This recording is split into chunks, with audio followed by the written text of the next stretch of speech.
Breathe in, nerds. It's MTG Man, back again. I know you've been missing me. What's up? How's it going? I know today, again, out of my regular format of expertise. Expertise is a very loose word, but we're going to be talking about this legacy deck again, because I really think I have some idea here. I tried to get some outside help, didn't really, nobody really responded, but I got some words from you guys in the comments. I took some of your ideas. I didn't take the Green Sun Zenith idea yet, because I think I want to playtest that a little bit more before I really consider, but this is the current deck list. Alright, so we talked about this before. It's a mono green legacy land destruction deck, which some people said, oh no, it can't be done, this is stupid. But I really think this has a chance as a bit of an off meta pick. So, starting off, Elvish Reclaimer, we've got 3 of these.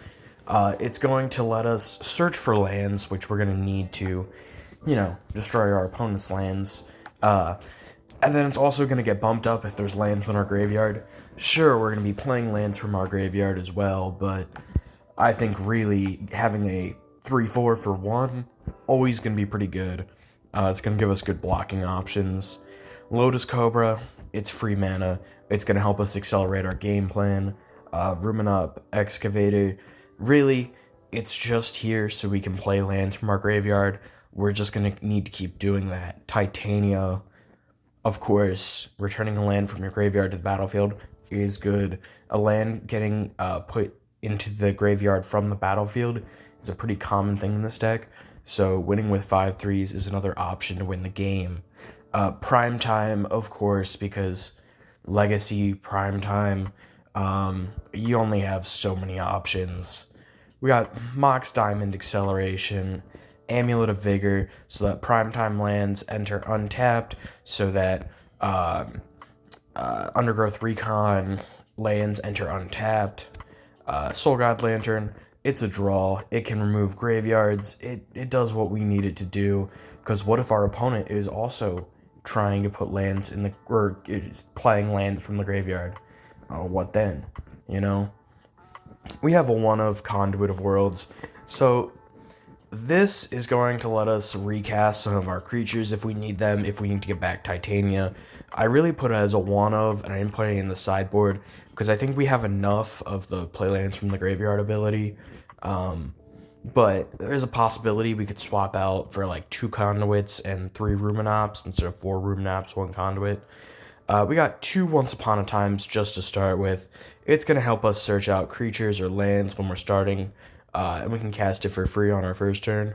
Beast Within can destroy lands, and even if we give our opponents Beasts, it's okay. It's just one more land destruction option. Exploration, just to help us play fast. If we have something like a Ruminop Excavator out, we can go Ghost Quarter, sacrifice it, destroy a land, and then replay Ghost Quarter with Explore, or with like a Ruminop, because we can play an additional land. Like, it just helps our deck go faster. Undergrowth Recon, this is what made the deck happen to begin with. This is why I decided I wanted to try and make something like this. We're playing 4 of them. If we have a Amulet of Vigor out, the lands will enter untapped, so it'll just accelerate the game plan. And then, of course, Field of Ruins, Forest, Ghost Quarter, Wasteland. So the whole plan is we use things like Wasteland to destroy non-basics, we use Ghost Quarters to destroy any land, and eventually the opponent's going to run out of basics. If we have, a Ruminap and Undergrowth Recon, that's destroying 2 lands each turn. As soon as they run out of basics, they're screwed. Ghost Quarter is the primary one, along with Wasteland. Field of Ruin is kind of a backup, but, it's better to always have options. The sideboard runs another Field of Ruin, Elvish Reclaimer, so that we have a 4th if we need it, for creature-heavy matchups. Return to Nature for artifact and enchantment-type matchups. Balaged Recovery to get back lands if we need them, and it acts as a land if need be. Crucible Worlds to get things back. Again, we could switch this out for another Conduit of Worlds instead. Scute Swarm, it's another option to flood the board if need be. And Splendid Reclamation, because there's not always going to be a possibility of us getting lands back, so in certain matchups when we need to be doing it fast, it's probably going to be the best option. The deck has a pretty low mana cost, and I mean, it's just trying to destroy lands and win with something like Titania or Primetime. So just playing a little test hand here. I think we would probably, in most games, not keep, but I'm just going to keep for argument's sake. We go Field of Ruin into Amulet, play a Ghost Quarter. I think we would probably Field Guide into Soul Guide, or Field of Ruin into Soul Guide Lantern, sacrifice it to draw a card, go into turn 3, Ghost Quarter, and we really aren't getting green mana, so that's a bit problematic. There's 10 forests in the deck. This usually wouldn't be a problem. In this case, let's keep again. We have Once Upon a Time in our hand, so we can play that for free. Look at the top 4 and put a land or creature into our hand. Again, no green mana for some reason.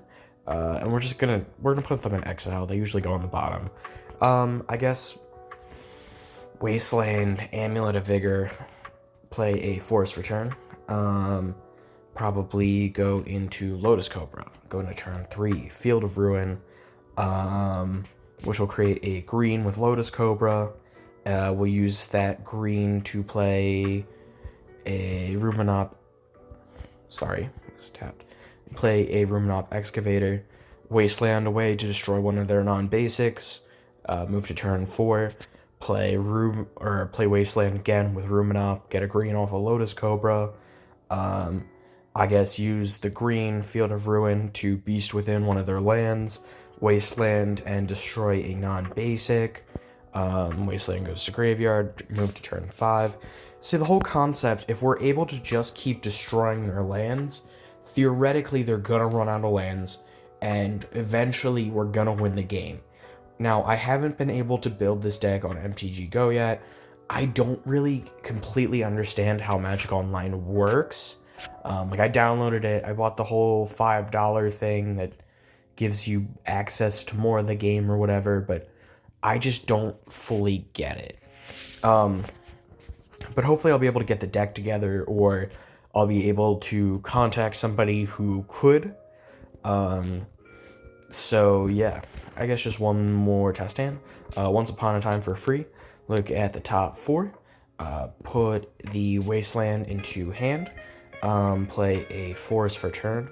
Forest into Elvish Reclaimer. Into turn 2. Into Wasteland, Lotus Cobra. Into turn 3. I guess Ghost Quarter for turn. Create a green with Lotus Cobra. Tab 2, Ruminop Excavator, sacrifice the Wasteland, destroy a non-basic, move to turn 4, play the Wasteland, create a green. I guess maybe this would be the turn to go to Elvish Reclaimer, sacrifice like the Ghost Quarter or the Forest to find another Wasteland, destroy. We'd create a green with Lotus Cobra when we get that Wasteland, so we'd probably run out Amulet. And then theoretically just lock down the opponent. I think Undergrowth Recon or getting an Exploration is kind of important.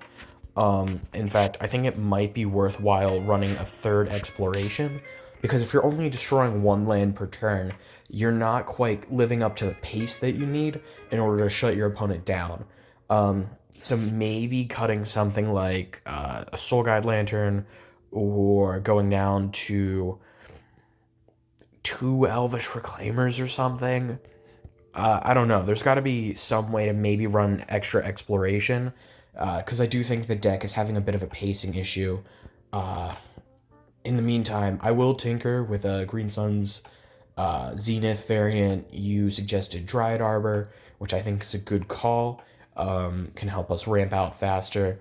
It's just how the deck is now. It doesn't seem like a lot of times we end up getting to the 4, 5, 6 mana, at least in the test games I played on here, and I found like a online deck builder thing where I was able to play against like an AI type. I can't remember what the website's called, but I was able to just like test my deck against a computer playing a random deck. And there it seemed like I was able to lock them down before I was getting up to the 5-6 mana for Titania or Prime Time, and then I was just beating down with Elvish Reclaimers. So I'm gonna have to really figure that out before anything else. But let me know what you think. Does this have some potential? Am I going crazy? Is Legacy too fast of a format? Let me know in the comments below, and I'll talk to you later, I guess. MTG Man signing off. It's been good. It's been great. You all are wonderful. Like, subscribe, and all that bullshit.